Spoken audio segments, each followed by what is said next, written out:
Hello and welcome to the first lecture in our course in Ethics and Ethical Systems. My name is Nate Greeley. I'll be your professor for the course. And today's lecture, we'll just go over some concrete cases where we can just sort of ease our way into the way we'll be approaching ethical questions and ethical systems. It is going to be based on reasons and arguments. If you've never taken a philosophy course before, analyzing and constructing arguments uh, in the way we're going to do it may be slightly new to you, so we're going to practice that a bit with some concrete cases before we get into uh, the various ethical systems that we're going to introduce you to and analyze. So first, it's a fair question. If you've never taken an ethics course, you've all probably heard the word, but um, what exactly is ethics, or how will we understand the term ethics? There's lots of ways to approach that. Broadly, it's the question of right and wrong, of morality. Um, I think of it sometimes as the study of how we should live our lives. So it answers the question, what should I do in the most general sense, right? So often we may ask, what should I do, if I want to my house from the 5 freeway or something like that. But that's sort of a practical should. What should I do? Ethics is the most general should, like without any particular aim, just what is the thing I should be doing? What is the thing I should be aiming at? What is the ultimate aim of life? Uh, that's where ethics comes in the most general sorts of what should I do question. So plenty of people out there are happy to tell you what you should do if you are not sure, right? There are plenty of priests or politicians or parents or anyone else, right? Um, but in this course, I'm not going to tell you, I'm not going to give you a straight answer about what you should be doing. Uh, Instead, I'm going to teach you how to reason about it and come to some conclusion on your own. So, as a philosophical discipline, ethics prioritizes reasoning, right? So, if I ask the question, what should I do? And someone answers and says, oh, you should go to church, or you should vote for, the Democrats, the Republicans, or you should, uh, you should work for me and do what I tell you. Uh, as a philosopher, you have the right to ask the question, well, why? Why should I do that? You say I should do this, right? But why? Do you have any reasons, right? You always have the right to ask why, and then you have the right to expect an answer that is sort of transparent, non-biased, and makes sense to you and would make sense to anybody. Right? So you're not going to be required to agree with any of the theories or any of the ethical claims, or frankly, any of the claims in this course. Uh, the deeper you go into philosophy, you'll realize that almost anything can be questions. We have some basic principles that most people agree to, the principle of non-contradiction and so on. Um, but the vast majority of the claims you see in this course are open to questioning. Uh, all I ask is that you give good reasons, right? If you disagree with some claim, tell me why, right? And I, you can expect the same from me, right? If I make some sort of claim or I disagree with something you say, I should be able to give you reasons to. So, in a sense, my job here is to introduce you to, an array of ethical theories and help you to think about ethics and hopefully learn to become a better person and maybe even find an ethical approach that you think is the right one that you can use to guide your choices in life. But my other goal is just to help you learn to reason and think more clearly and more cogently. And we'll be practicing that a lot. Uh, and it just so happens that in this course, ethics is how we'll use that reasoning. If you took another philosophy course, you might be learning to reason better by thinking about metaphysics or thinking about science or thinking about the mind. Here, it's about right and wrong.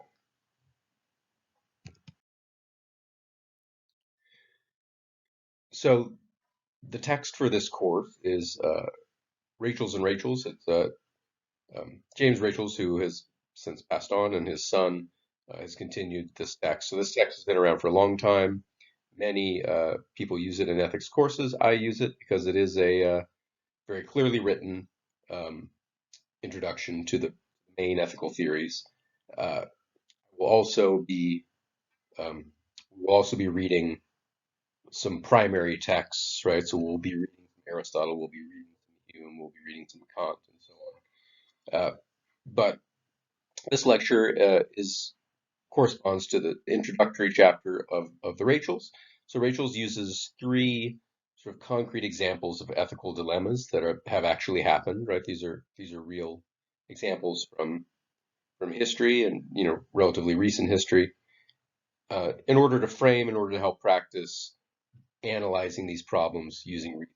So the first example is baby Teresa. So Teresa Ann Campo Pearson was born with a condition called anencephaly, which means that she was missing very important parts of her brain. Now her brain stem was intact, sort of the back and the base of the brain, and that part of the brain uh, is what controls breathing and heartbeat, and so the baby was alive, um, but the baby was missing all of the parts of the brain that make us what we would think of really as a person with any sort of personality or even conscious experience, right? Sensation, feelings of pain and pleasure and sensation, any of that stuff. Uh, Baby Teresa just didn't have the parts of the brain necessary for that. Now, babies born with this condition do not live very long. Typically, they die within a few days. And her parents wanted to sort of, in their eyes, make the best of a bad situation and donate baby Teresa's. She had some perfectly good, fully functional organs, a heart and so on. And they thought, well, maybe we could donate some of those organs to needs them, and maybe we could save a life. Now, the problem is if they waited until baby Teresa died naturally, which was sure to happen in a few days, at that point the organs would be unusable. So they wanted to transplant the organs um, and kill baby Teresa, before she was going to die anyways. But this was forbidden by Florida state law. So they happened to be in Florida, and they could not do these transplants while the baby was still technically alive.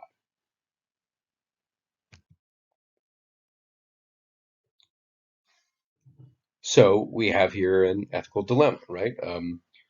Who's in the right?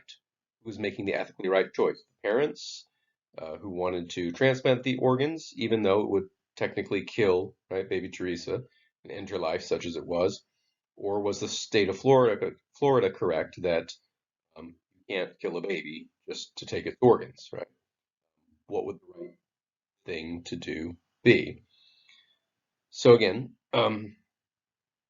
you know, removing, typically we say, yeah, it's wrong to kill babies, and removing Teresa's organs would kill her. But baby Teresa was you might think, a very special case because her life, even though she was technically alive, many would say it's not a life worth living, right? Um, some trained ethicists, right, people with degrees in this sort of thing who published, actually agreed with the state of Florida and said, no, the parents' plan was, quote, horrendous because, quote, it is unethical to kill person A to save person B. Um, the parents and the doctors who were going to assist them in the operation didn't think the plan was so horrendous. And in fact, they thought it was the right thing to do in those circumstances. So I imagine intuitively you can feel the pull of both sides. But can we articulate, right, those intuitions?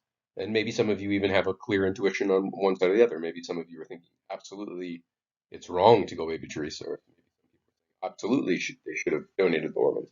Um, so maybe, hopefully, you have at least some gut feeling, some intuition right now, and those are useful. And we're gonna, we'll practice sort of getting in tune with those intuitions. Those sort of count as data in the study of ethics.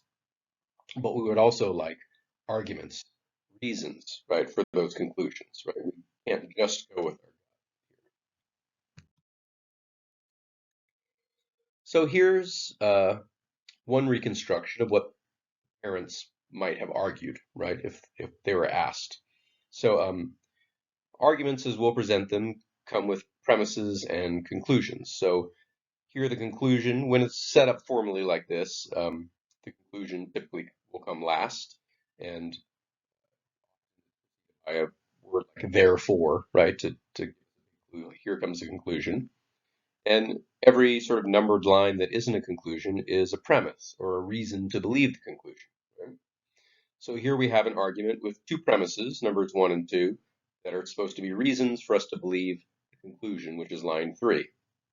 So what are the premises, the reasons? Uh, Premise 1, if we can benefit someone without harming someone else, we should. Um, is that a plausible premise? Sure. I mean, in general, yeah, it's good to benefit people, right? And obviously, obviously we shouldn't benefit. Like I could benefit you by stealing money from someone else, right? But then that would harm the other person. So typically we think, well, that's not a good way to benefit people. But if I can benefit you by simply, teaching you some ethics, right? And I don't harm anyone else in the process, then that seems like a perfectly good thing to do. So that's reason one, seems plausible enough on the surface. Reason number two, transplanting the organs would help other children without harming baby Teresa. So here it seems like the baby Teresa situation is a specific case of the more general principle one, right? It's saying transplanting Teresa's organs is a case of benefiting someone without harming someone else. Now, are we harming baby Teresa? That's a stickier question. We're going to analyze each of these premises in more detail, right? But for now, let's say, okay, let's say that number 2 is true. Well, if premise 1 and premise 2 are true, then it does seem to follow that we should transplant the organs, right? If benefiting without harming is always good, and if the transplant is a case of benefiting without harming, then we should do it. It's good.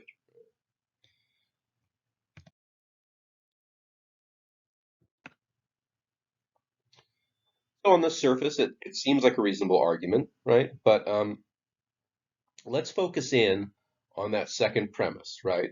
So the claim was that transplanting baby Teresa's organs is a case of benefiting someone else, right? The children that would receive the organs and thus would be able to live and be healthy, and that no one is harmed.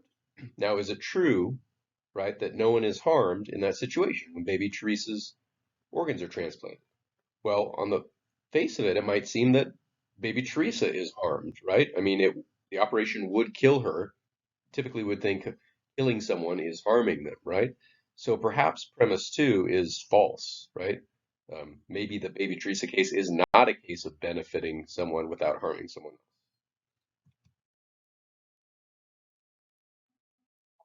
Well, the parents might argue that yes, usually killing someone is harming them, right?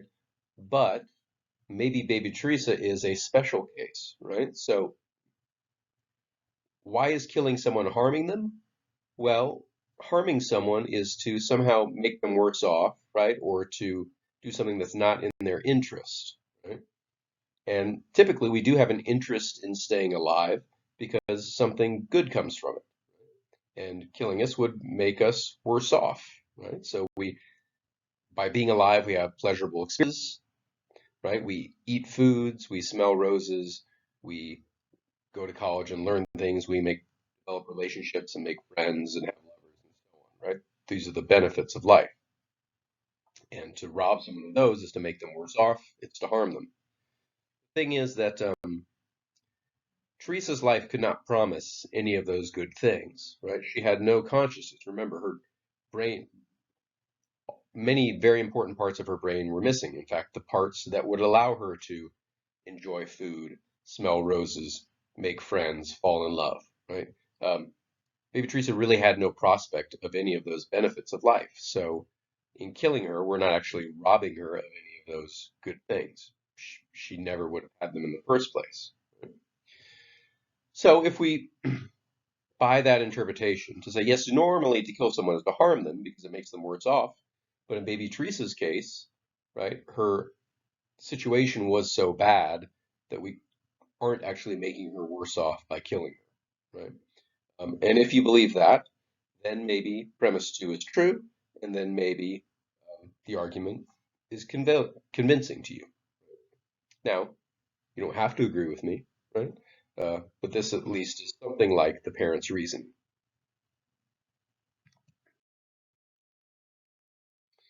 Now, those who opposed this operation, right, of transplanting baby trees also had arguments, or at least we can attribute some sort of argument to them based on the quotes, right? Sometimes you have to do a little interpretation to figure out what sort of argument someone's trying to articulate. Um, but they said something like this: "It's wrong to kill person A to save person B," something like that. And maybe they meant a more general principle, which is this: it's wrong to use people as a means to other people's goals, right? Um, Generally, we think that's true, right? So, for instance, I can't just steal from you because that would be using you as a means to further my own goals, right? And I'm not treating you as someone who has their own goals that are, is worthy of to pursue them themselves. Um, so typically, yeah, we don't just trample on people's interests and just use them as tools for other people. So is this what's going on with Baby Teresa, right? Are we just using Baby Teresa as a tool to help, right, other babies? Um, Possibly, right? Now, what would the parents say in response? They would probably say something like, "Look, Baby Teresa doesn't have any goals, right? Um, she doesn't have any interest." Uh, Sorry, this is what the parents would say at first. This is what the opponents would say, right? The people who think it's wrong to donate Baby Teresa's organs. They might say, um, Baby Teresa doesn't have any goals of her own, right? And she doesn't have any interest in helping these other babies, right? And she certainly can't consent to the transplant. So, um, certainly this is not sort of something that Baby Teresa wants or desires or can express even any consent to do, right? So it would seem like other people are getting using Teresa's life to get some benefit. Other babies that get her organs are simply using her without her consent. So maybe this is a violation of her autonomy, right? Um, Everyone, we typically think, has some sort of basic autonomy, some right to decide how to live your own life based on what you want and what you believe, right? And this is why we typically think it's wrong to lie, cheat, and steal because we're using someone else for our benefit without giving them a chance to decide and act on their own interests, right? So is this the case, right? Are we using Baby Teresa as a means to someone else's ends? And is that wrong? Because in general, that's wrong.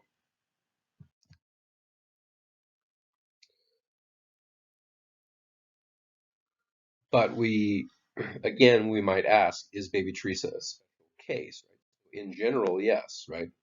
Most normal humans, you can't steal from them because that is using them as a means to your own ends. But Baby Teresa is not a normal adult, right? Baby Teresa um, may not have autonomy or the kind that can be violated, right? Because she has no beliefs or desires. She doesn't have the parts of the brain that would allow her to have those. She has no ability to use those beliefs and desires to make decisions about her own life.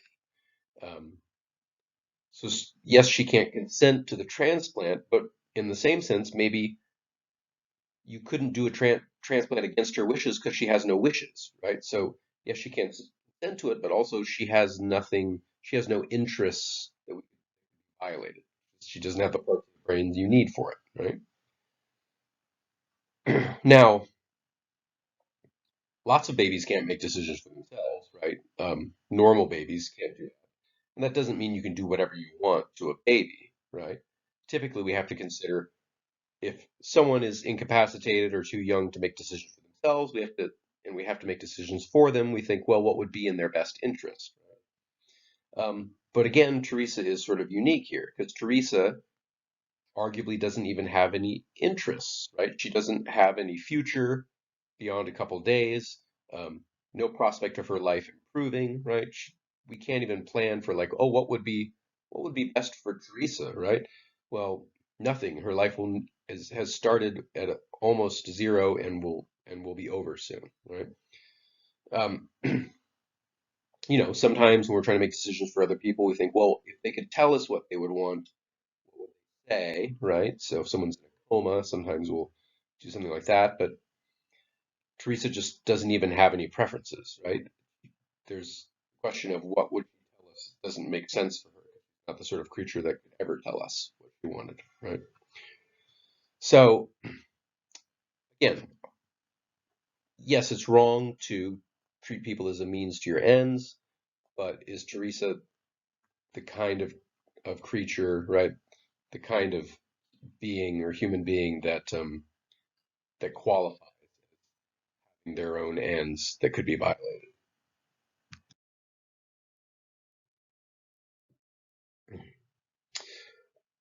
Here's another possible argument against the transplant for baby Teresa. It's wrong to kill one person to save another. That's another interpretation of what those ethicists were saying when they said it's wrong to kill person A to save person B, right? Maybe they meant wrong to use someone as an ends, as a means to someone else's ends, or maybe they were just talking very specifically about killing, saying no, it's just wrong to kill one person to save another, right? Um, if you accept that principle, um, then it does seem like that's what we're doing with Teresa, right? We're killing Teresa, taking her organs to save their lives of some other babies, right? Um, but is that general principle true? That one's a little more questionable, right? Um, it's not always wrong to kill, right? Often, you could kill in self-defense, and then there's cases where that's okay. Sometimes we kill in war, and sometimes we think that's ethically okay.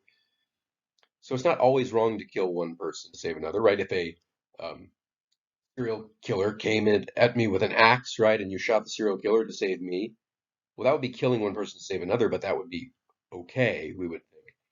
So, as stated, that principle isn't always true, right? So we have to sort of try to get more specific and say, well, is baby Teresa one of those cases where it is wrong to kill one to save another? And again, there's a case to be made that Teresa is an exception here, right? Because she has no interest in living. She will soon die anyways, and several other lives can be saved. If there are, and it seems that there are exceptions to this principle of it's wrong to kill one to save another, defense, war, so on. Um, Maybe there should also be exceptions in the case of someone who has most of their brain missing and has not much of a life anyways and will die anyways, right? If there's some exceptions, there can be more exceptions. Maybe Teresa is a plausible exception to this principle about killing.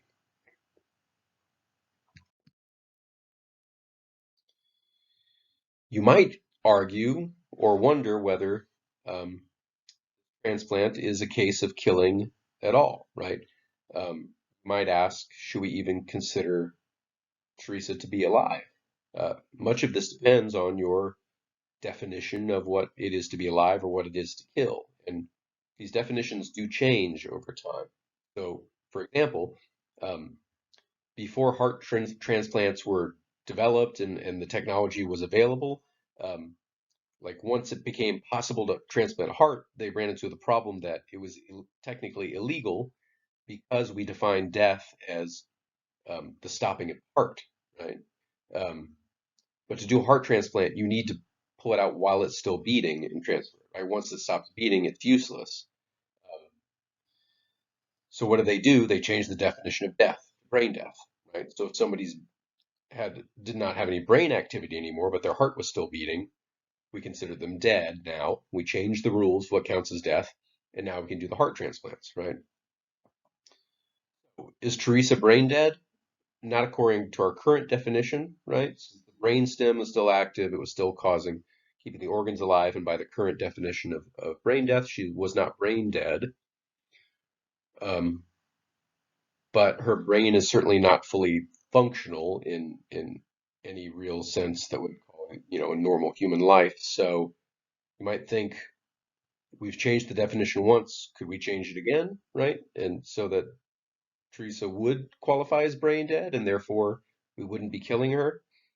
Certainly, she lacks all the brain functions that seem to make life worth living, right? If you're interested in anything beyond having a heartbeat, right, and it's interested in having any experience or desires or any sort of normal life, then um, maybe maybe we could argue over what counts as dead, right? And maybe arguably is already brain dead.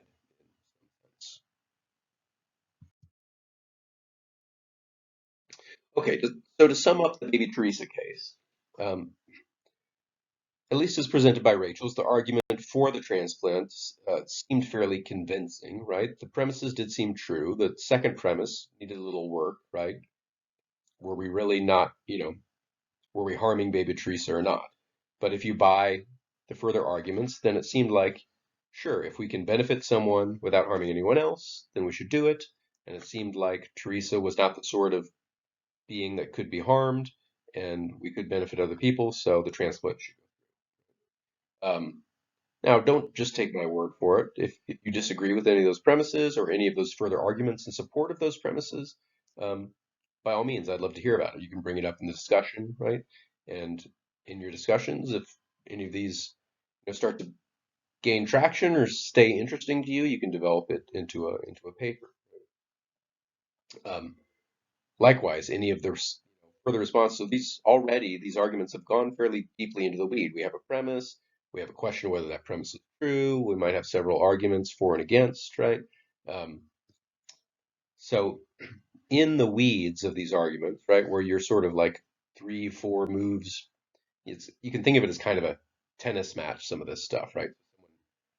Claim or an argument, and then someone else says, I think premise two is false. And you come back and say, no, premise two is actually true, right? Because of this, your objection is no good. And they might respond.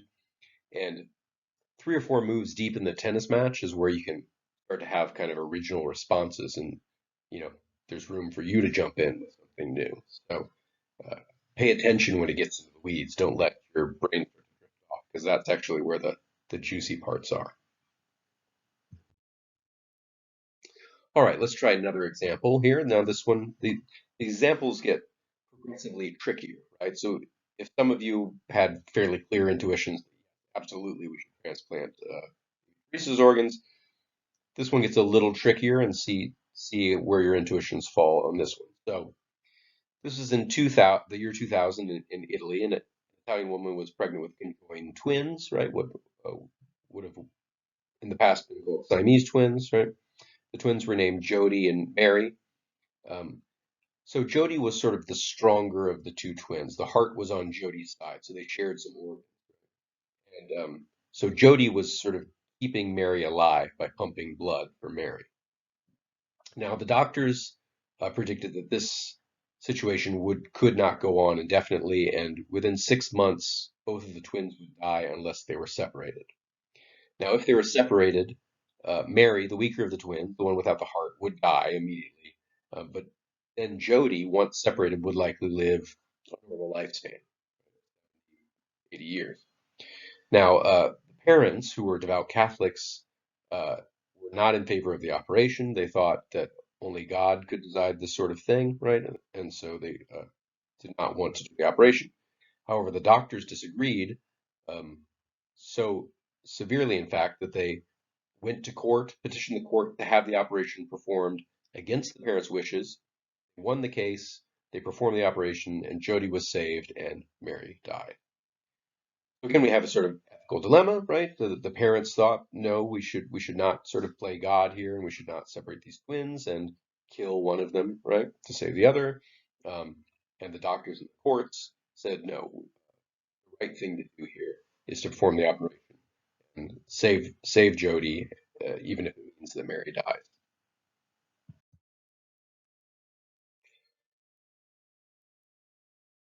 So again, we can try to sort of reconstruct and analyze what sort of arguments, what sort of reasons each of the sides in this debate may have had for their conclusions. So the doctor's reasoning must have been something like this. General principle, we should save as many lives as we can, right? Sounds plausible enough. Yeah. Saving lives is good. Saving more lives is better. So the most lives you can save, do it. Now, in this case of Jody and Mary, the most lives we could save is one, right? We could save Jody. Um, Let them both die, or we could let one die and save one. It seems like if that's your principle, save the most lives, then that would mean the operation, right? Now, implicitly, right, there's also this assumption that if, in order to save the most lives, you have to kill one person, right, so long as that person was going to die anyways, right, within 6 months, um, then that's okay. And you may or may not disagree with that little extra assumption there, right? But a poll of Americans said about 78% agreed, right? And they agreed with these reasons, and they thought the argument was convincing. Interestingly here, right, so with baby Teresa, she was only going to live a few days. Here, these twins were going to live 6 months. But, if we stretch the time span, do your intuitions change, right? Would you do the operation if they were going to live for 5 years, but then they would both the operation if they could both live to 20 years, but then they would both die, right? Would you kill Mary as a baby in order to let Jody live to 70 if otherwise Mary would have lived to 20, right? Um, I think the intuitions get fuzzier and fuzzier, right? But at any rate, at 6 months, most people seem to have very clear idea that it was best to separate them. Now, so that was must have been something like the argument that the doctors and the courts were going from, right? Save as many lives as possible, even if it means killing someone whose life was already going to be very short anyways. Um, the parents seem to be arguing from a different premise, something like because human life is special, it is wrong to kill an innocent human, period. Right? That also seems very plausible, right? Mary, right, the weaker of the twins, was an innocent human, right? Um, in performing the operation, they did kill her, and some people would say that's always wrong. Period. End of story. Very simple, right? Um,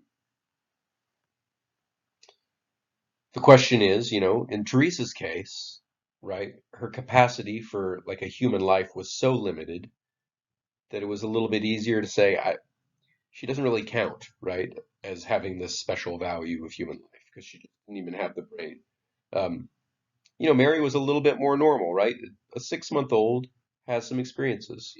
Look around, they see the world, they taste, right, milk, they feel, right, their mother's touch and things like that. So it's not that Mary had no human experience whatsoever, but it was still fairly limited, right? 6 months is very short, and babies' experiences are very different than human experiences. So um, it's harder to resist this argument from the sanctity of human life. I think our intuitions go a little bit more towards the parents because Jody would be conscious, sorry, Mary would be conscious, but only for 6 months, right? She was definitely alive. The doctors definitely killed her, but they did a little calculation, right? They did a little math. Uh, Later, we'll see an ethical theory that's based all on this sort of math. It's called utilitarianism, right? So these doctors, they did a little utilitarian calculation. They said, okay, yeah, living to be a 6 month old, there's some value in that. That baby will probably feel some pleasure and have some good experiences. But if, the other one can live to ripe old age of 80, think of all the experiences and that weighs heavier, right? They just kind of did the math and weighed it out. They said, yeah, right, separating them, it kills someone, but it's outweighed by all the good that can happen. Her parents might say, look, when you're dealing with human life, you don't run the numbers. There's some special sanctity there. Right? Here's a kind of a fundamental difference we'll see in our ethical theories. People think, oh, it's all just a matter of adding up the pros and cons, and other people who say, no, there are certain rights that are never violated. All right, our third example, again, getting fuzzier and fuzzier, right, and much tougher to pick a side here. Here we have Tracy Latimer. So Tracy Latimer was a 12-year-old with severe cerebral palsy.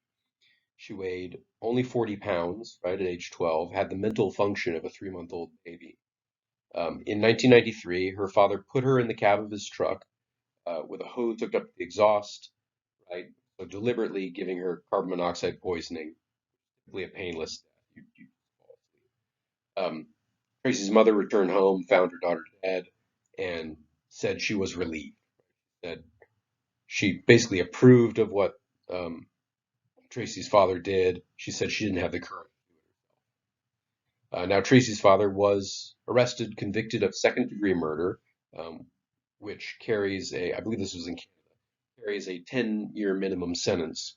But the judge only gave him 1 year. Obviously, felt that this was some sort of special case. However, the Supreme Court invalidated that judge's decision, and Tracy's father served 8 years and then was paroled. So the question was, did Tracy's father do wrong? He killed a 12-year-old, uh, his daughter, right? So many of the same considerations, right, that have come up before apply here. So Tracy is a human, right? Tracy's life has value. Um, but the question is, how much value does it have? And, right, does her special situation sort of outweigh our normal feelings about the value of human life? She had very limited mental function. They said as same mental function as a 3-year-old baby, right? Um, so is this a special case or not? And is there any new considerations, right, that didn't show up in our other examples? So an argument against what Tracy's father did um, comes from a premise about handicaps or people with disabilities, right? You might argue that Mr. Latimer was wrong because um, he violated his daughter's rights simply because she was handicapped, right? So if Mr. Latimer killed her because of her handicap, and if we believe that people with handicaps or disabilities have no fewer rights than anyone else, right? They have all the same rights as anybody else, then he violated her right to life, and that's wrong, right? So was this a case of discrimination, right, on the basis of her handicap? So um, define discrimination real quickly. Discrimination is treating someone worse than other people without a good reason. So sometimes we can treat people differently as long as there's a good reason. So an example I often use is uh, it's okay to say that I'm not allowed to be on the football team, right? In a sense, you're treating me worse, or if I really want to be, you're limiting me, right? But there's a good reason for that. I'm too old to be on the football team. I would hurt myself. Right, really eligible. I'm not a student. So, people can be treated differently, right? That's not discrimination. The question is there no good reason? So that's what's wrong about racial discrimination and discrimination on the basis of gender, sexuality, disability. It's not that just we're treating someone differently or worse, it's that we're doing so for no good reason, right? Race is not a good reason to treat someone worse. Gender is not a good reason to treat someone worse. And disability is not a good reason to treat someone worse, right? So um, I can do the job just as well as other candidates, then not hiring me because I'm a woman, say, that's a case of not a good reason. So that what's going on here. And that case is wrong, and is that why it's wrong? Because he's discriminating against his daughter on the basis of her handicap. Well, if you ask her father, he says, no, that wasn't the reason, right? Um, he describes the situation in a little more detail, right? So Tracy had to undergo frequent surgeries and other sorts of procedures to keep her alive.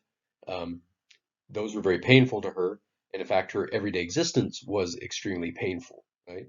And according to him, her condition, her very life was amounted to constant torture. He thought he was just trying to end her. So it's hard for us to say, right? Because we can't feel what Tracy Latimer was feeling, whether her life was more painful, whether it was worth living, or it was just constant torture, whether her father is accurately. Um, but even if let's, for the sake of argument, um, assume that he's telling the truth, right? Even so, you might argue that what he did is wrong um, because it represents sort of slippery. Now, if you've ever taken critical thinking, um, you've heard of slippery slope as a sort of fallacy, right? As sort of a bad sort of argument. But it all depends on um, it's the sort of argument that says if we do this, then worse things will follow, right? Bad things will follow. And so we shouldn't do thing A because we want thing B, C, and D to happen, right? And Whether those sorts of arguments are good or bad hinges entirely on how plausible it is that doing thing A is going to cause B, C, and D to happen. If it seems like it actually will, then it can be a good argument, right? So here's the slippery slope argument. Let's see if it seems good or plausible in this case. Um, it says, look, we need to keep a strict prohibition on this sort of killing, right? Because we can't allow people to decide when others should live or die. To someone's dad to decide, right, whether their daughter should die or not, right?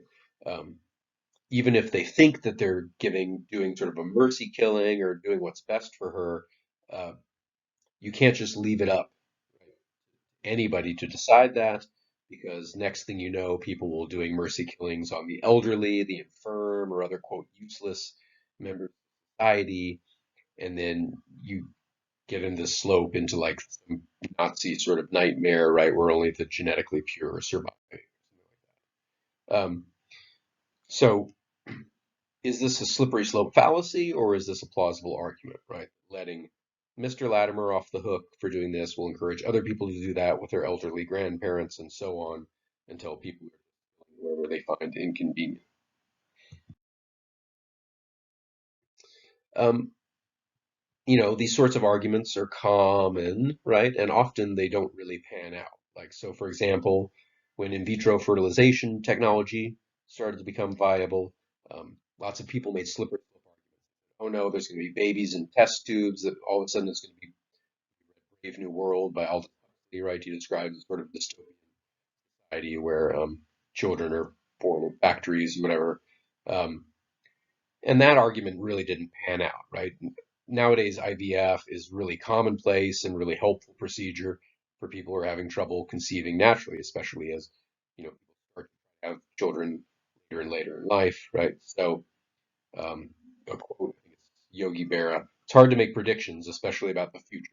It's a joke, but it's really true with these slippery slope arguments. I mean, maybe, right, if we give Mr. Latimer a pass, right, because we really think he was doing what was best for Tracy, even though it was illegal, um, who's to say what will happen from that, right? Will that encourage more and more and worse behavior, or will it just be, sort of a special case where we say, well, we understand. Seems like he was in a lot of pain. And the more extreme the predictions, the more suspicious we could be, right? So we'd be right to be suspicious of a slippery slope argument that says that Mr. Latimer is given a pass, then we're going to wake up in a few years in some sort of nightmare. So I'm not saying that they're right or wrong. I'm not saying that any of the sides in either of these arguments is for sure right or for sure wrong, right? The point of this exercise used to making arguments, right?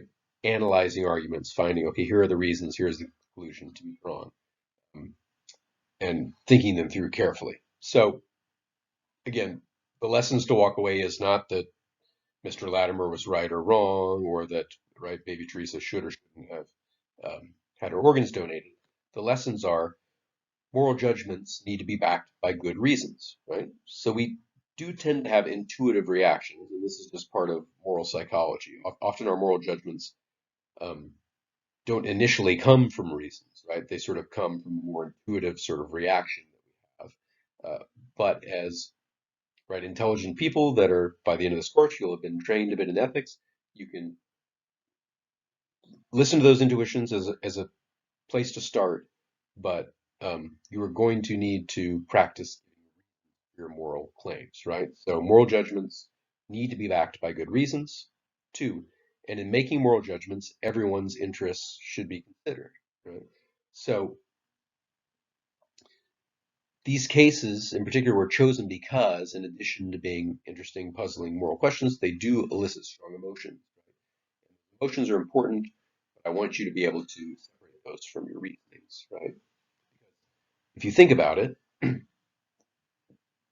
people's intuitive reaction, imagine yourself 100 years ago in a college course, right? And someone was talking about the morality of interracial marriage, right? Many people, right, would have had strong intuitive reactions against uh, interracial marriage, right? Because it's, or 1924, right? So those people would be wrong. Their intuitions were wrong. I think we can now all agree that interracial marriage is perfectly morally and ethically fine, right? Um, so your gut intuitions can be sort of trained by your society, and sometimes your society is just ethically wrong on certain subjects, right? So we need to train ourselves to reasons and always give reasons in addition to trusting your intuition. Um,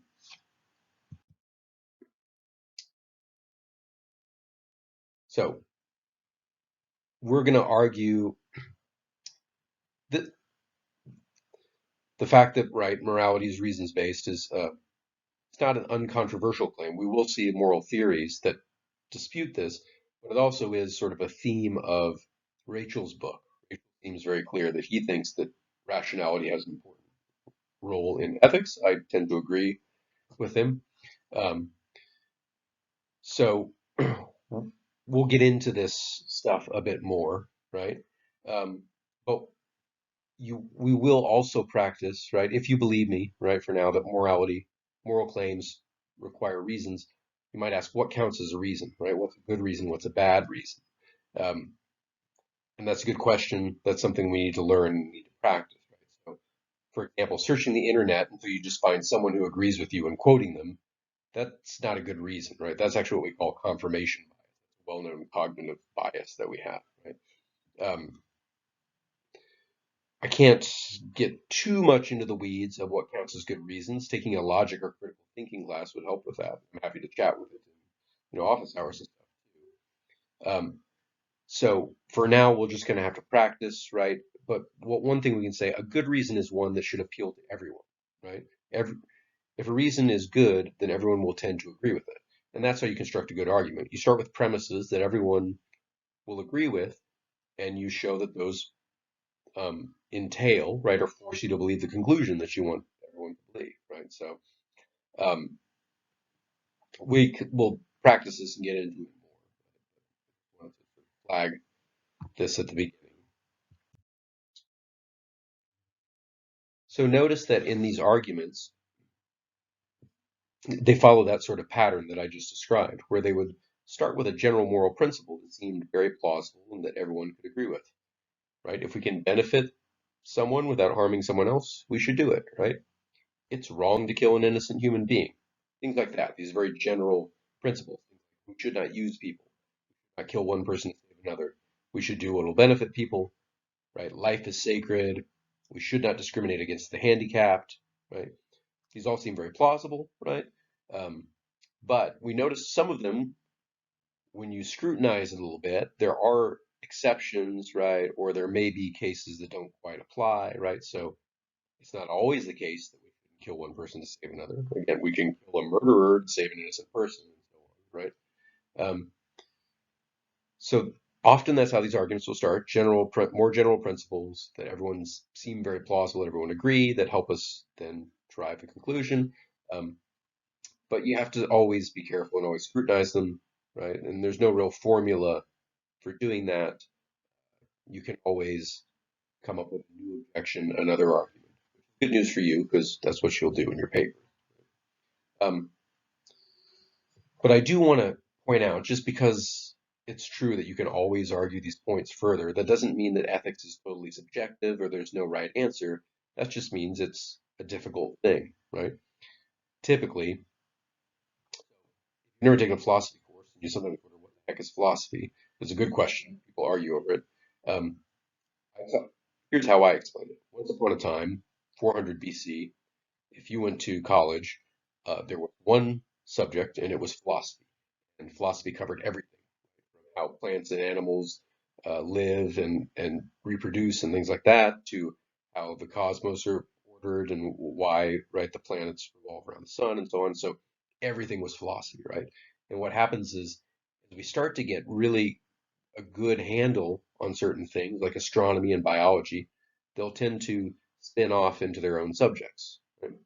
And what happened over thousands of years is we've learned a lot of things, right? We know a lot about a lot of stuff, and they've all become their own departments. And philosophy is still around, but it's stuck with all the hardest problems, right, that we still haven't been able to get really clear answers to, um, haven't yet spun off into their own departments, right? So it doesn't mean that those questions are bad or impossible to answer. Some questions are just really hard, right? The nature of the mind is another thing that is still firmly in philosophy departments because it's a really, really difficult question. Um, so I don't want you to give up, right? Or make another argument that there's no truth or it doesn't matter, or anything like that. It's just a difficult subject, and there's a lot to be said about it, and we're still working out a lot to be learned. So there's an important connection between ethics as a rational enterprise, right, as something that moral claims requiring reasons, and the notion of impartiality. So being impartial is treating everyone equally without favoritism, right? We talked about, for example, racism as an example of discrimination without good reason, right? So back when people claimed that people of different races couldn't use the same bathroom, you should ask them, well, why, right? You should certainly ask, you have every right to say, why should that be the case, right? And they would not be able to give you a good reason. They probably would give you some reason about why, oh, people with other races are unsanitary. That's just a bad reason because it's false, right? Or if they said, well, it just makes me feel weird to use the bathroom with people of other races, that's just a feeling. That's not even a reason, right? Um, so if you press on things like racial prejudice, it's fairly easy, fairly quickly to find that um, they are not backed by reasons, right? And thus not uh, reasonable moral claims or standards, right? So, um, in contrast, right? So, another example, I said, it's okay to treat me differently, and that it's okay to not let me on the football team. It would be a bad idea to put me on the football team. Likewise, say you're doing a film about Martin Luther King Jr., and you decide not to cast Chris Pratt as Martin Luther King Jr. because he's white. In a sense, that's discriminating against someone because of their skin color. Uh, but there's a good reason for it. You want the movie character to look like the person is out, right? And so that's why you would probably cast a black person by Martin Luther King Jr. So again, um, we're concerned about uh, reasons, right? Are there good reasons for what we're doing? And having good reasons requires this impartiality, right? Because it requires standards that everyone can agree to what a rational standard is. So we've covered just sort of three very kind of specific examples to start to practice, attacking ethical problems in a philosophical way. Um, but in that process, we've walked away with at least a sort of minimum basis for what we can consider morality. Um, and these are based on the notions of rationality and impartiality, right? So, what is moral conduct? Well, we can say at the very least, we'll have much more to say through the course. Morality is the effort to guide one's conduct by reason, right? To do things that there are the best reasons for doing, right? Again, ethics is a general question, what should I do, right? And we're attempting to give reasons for what you should do. And in addition, giving equal weight to the interests of each individual, right? This is the impartiality part. So why should I do this? Because it's good for me. That's not going to count um, when we're talking about ethics, right? Everyone gets equal weight when it comes to ethics. So a moral person is someone who thinks carefully about what they are doing, making sure to examine the reasons for their actions, and thinking about everyone concerned. Well, that is plenty for now. We're almost at an hour. I think most of these lectures will be much shorter. Um, but at any rate, I will see you soon with the next lecture. And that's